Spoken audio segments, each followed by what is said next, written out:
thank you so much. The holidays, with all their hustle and bustle, can become more of a source of overwhelm and stress rather than one of comfort and joy. But the women from Spunky Avocado are here today to show us how we can use mindfulness and gratitude to put the wonder back into the most wonderful time of the year. Welcome Amy Taylor, Nikki Hitch, and Elizabeth Schultz to Charlotte today. Good morning, ladies. Good morning. Love having you here, and I love this topic. I think so many people can relate. The holidays should be a really fun, wonderful time, but they can be very stressful. Yes, they can.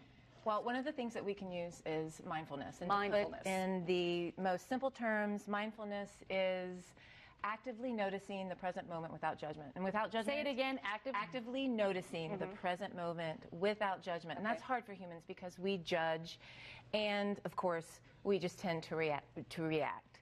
So what mindfulness can offer us is a perspective shift. So take a really crazy, stressful morning where you're trying to get the kids out of the door, get off to work, all of the stresses that can come up just on a regular day. And if you step back from it and look at it mindfully, what tends to rise to the surface beyond the chaos is gratitude, because you kind of step out of your body. And what you see is, you see a warm home, healthy kids, a good job to go to, kids that get to go to school, which is a wonderful thing. So it shifts your perspective and it changes your normal stress response. That's so good. How do you get there, though? So if there is chaos, how do you go, okay, feel my feet on the floor, notice the healthy kids? It's just kind of changing the dialogue that's going on in your head?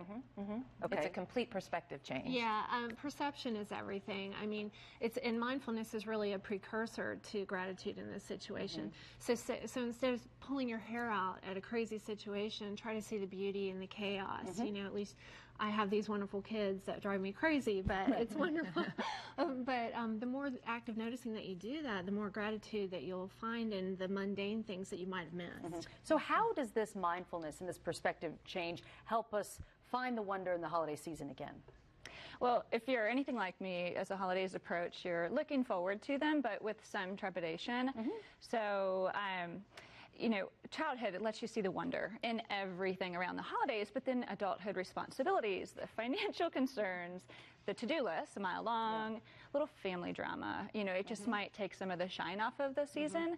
So it's important to just realize that I'm totally drawing a blank. Well, here, I'm gonna help everyone through this because you've got some tips that we want to roll through. To focus on gratitude rather than acquiring more things. And this is what I wanted to say. Sorry. There's no judgment. There's no judgment here. Right? It's a practice. It's not perfect. It's the stress of the holidays now. So I can't do this. Go ahead. Taking a mindful inventory. So if you want to look to the holidays, you want to pick out what is most important to you. And the stress is self-inflicted. That's what I wanted to tell you. We want to do this to ourselves all the time. Self-inflicted. And so what I've done is I've created a list for the holidays so that I can focus on that and just let all of the other things slip away. So an example of my list, I'll give this to you, is to focus on gratitude and not focus so much on acquiring all of the stuff and focus on time with my family. So, making memories, whether it's traditions that are old or that are new, and not worrying so much about every single obligation that we used to do in the past. And then together just focusing on compassion and kindness and a little peace. And so what we found is that just when you focus on that list, that simple inventory, all those other things just tend to fall to the background. Yeah, and then you realize that they're not such a big deal and that they are self-inflicted. You can make yourself crazy trying to get those Christmas cards out, and you know what? The world won't stop if you don't send out Christmas cards, or if you don't go to that party or get that teacher gift. Everything's going to be okay. All those obligations. Right? That's true. So how can we make this just sort of a part of our daily lives, our daily routine, and make this way of living more of a habit? So what's most important with mindfulness is practicing in order for it to be effective in your life. So we've talked about the mindful inventory and we've talked about actively noticing, but the next thing I do, which I think is really effective, is to do a daily gratitude meditation. And it can be super simple. What you need to do is carve out 5 to 10 minutes of your day, whatever you can fit in, find a spot where you're not going to be disturbed and it's going to be quiet, and you just sit and get a comfortable position, relax, close your eyes, and do some deep breathing. For me, that's 7 seconds in, and then I hold it, and then exhale, but whatever works for you is great.